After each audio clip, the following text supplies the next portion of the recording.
My life as an adult began in the military, but growing up, I was surrounded by veteran relatives, and in high school, I joined the ROTC program in high school. So I was pretty well familiar with the military before I actually joined.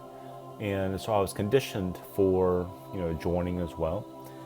And I had the idea of wanting to join the intelligence community just based on influences from movies and research of the field. And I just didn't want to be in a truly combative role in the military. That just was not my mindset at that time. I joined the military delayed entry program whenever I was about 16 years old in high school. And so I knew that I was going into the military after graduation. In my contract, I had requested Europe as a duty station. So I knew that I was going to go there as well. And I did not really understand the global dynamics of life at that time. There was the Cold War, and it was coming to a close, and so we were part of that transition, as well as Desert Shield and Desert Storm beginning after the Cold War ended. And when we returned to Germany, there was the Croatia and Serbia civil war that started up, and there was a lot of unrest during the reunification process. I met my first wife in Europe. She was from England, and she was working for our officers as a nanny, taking care of their children. We dated in Europe, and then I came back to the States, and she came over to the States with me as well at a later date. We got married in England, and after we got married, I had re-enlisted into the Coast Guard, and so I was back into the military and was stationed out in Washington State. And she joined me several months later. And so we were married for about 11 years. And we unfortunately had to work a lot of alternating shifts. So we didn't really see very much of each other over those years. And so we just weren't really able to spend a lot of time together. We had two sons, and they were born whenever I was 28 and 29 years old. And so with me and my wife working opposite shifts, we individually took care of our children separately. And so over the years of their early childhood, I ended up taking them to a lot of sporting events and to the church. And so I was able to raise them up in the church, and they had several friends within the church and spent a lot of time in that community.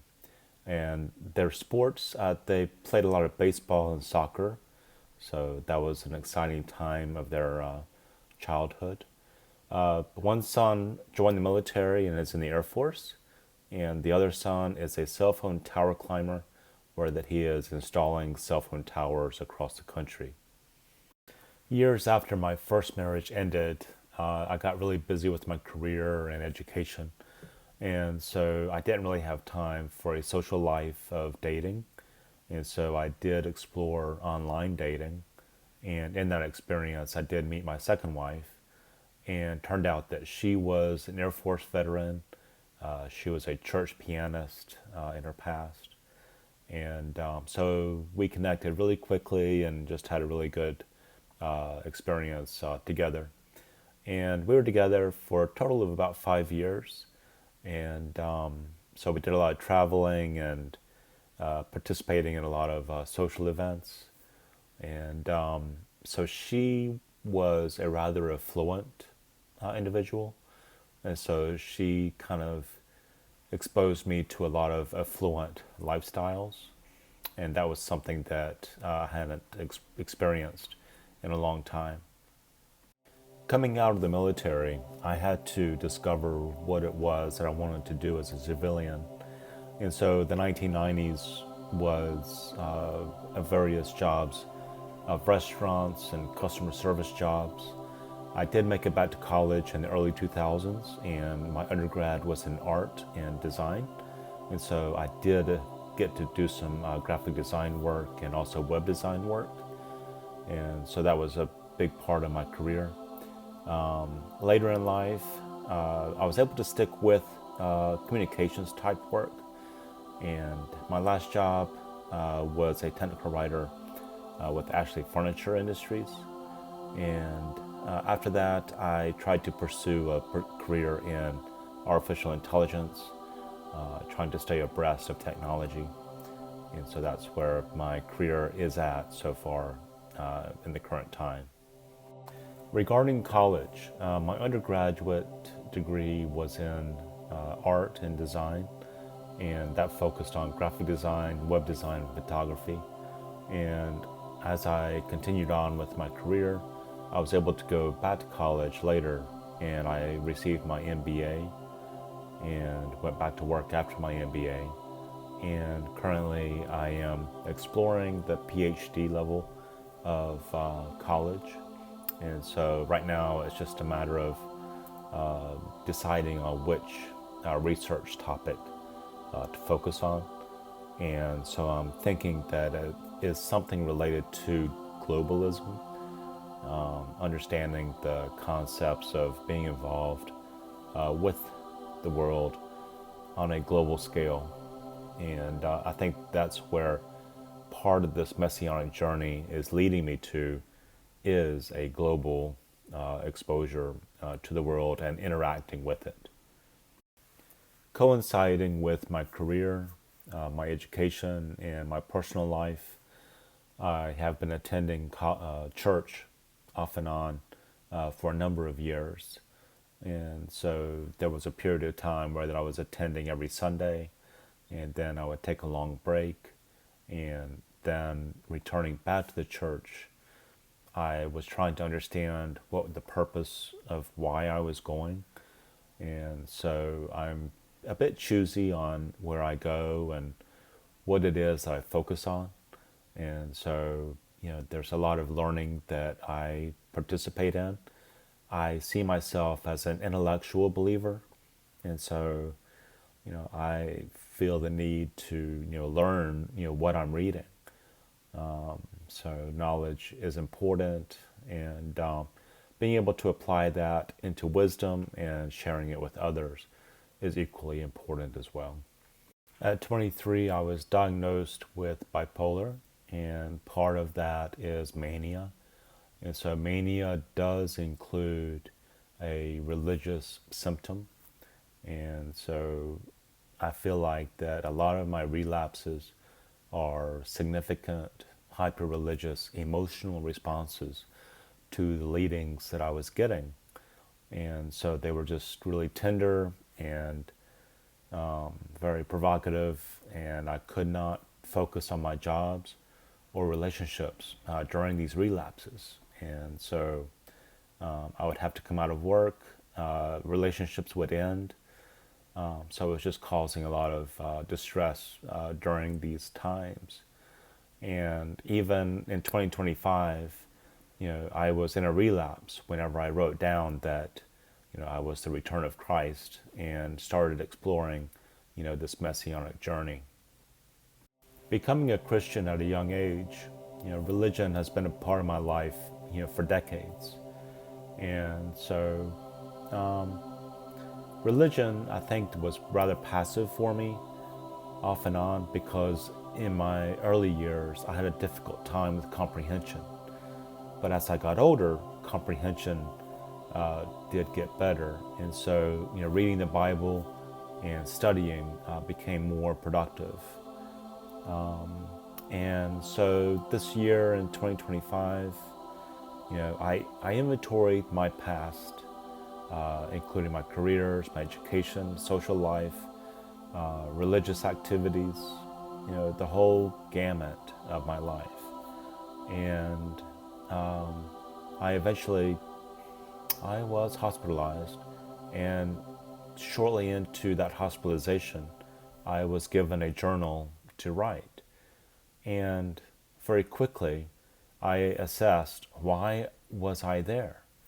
And so when I put pen to paper, all of that I wrote was, I am the return of Christ. And it was a full page of that one statement. And so it became muscle memory of that mindset.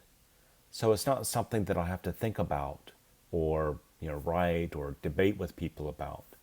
It's just something about who I am, and it's something that I feel like that I'm accepting and is now a part of me. Having coming to the conclusion of a messianic journey several months ago, I have been focusing on a globalist exposure and interaction type lifestyle. And so the main organization that I interact with the most right now is the World Economic Forum, that is connected with the United Nations. And so on social media, there are, opportunities to interact with all their articles that they post. And so I am basically, making a name for myself and creating, these acquaintance relationships with a lot of other followers of the World Economic Forum that are also in this globalist mindset. And so, in a messianic journey, I'm thinking that, a messianic figure, would be involved on a global scale. And so that is the lifestyle that I am pursuing currently. So when the word Messiah or messianic is being used, you probably need to realize that many different religions have their own messianic stories. And so, how can one individual, fulfill all of these different stories of a messianic figure? And so, I've learned also over time that there are so many debates within each religion that no one has any concrete facts of history of religion or, future events, related to religion either. And so, nothing is written, basically, because nobody can agree to a solid fact. And so, within that context, I think that it would be possible for an individual to discuss messianic topics with, masses of people, to interpret their texts in such a way that an individual could portray what their texts are revealing to the people. Something that has recently piqued my interest, as well as other family members, is genealogy. And so there is a genealogy research center here locally that I have access to, and I am actively participating in the research at this location. And so, I'm finding that there is plenty of nobility ancestors in our lineage. And so, connecting the dots of past generations that lived in Scotland, Ireland, England, and also Europe. So there is a lot of interesting artifacts to find, and just to be aware of a noble past makes for interesting role models and a historic mentorship, so to speak.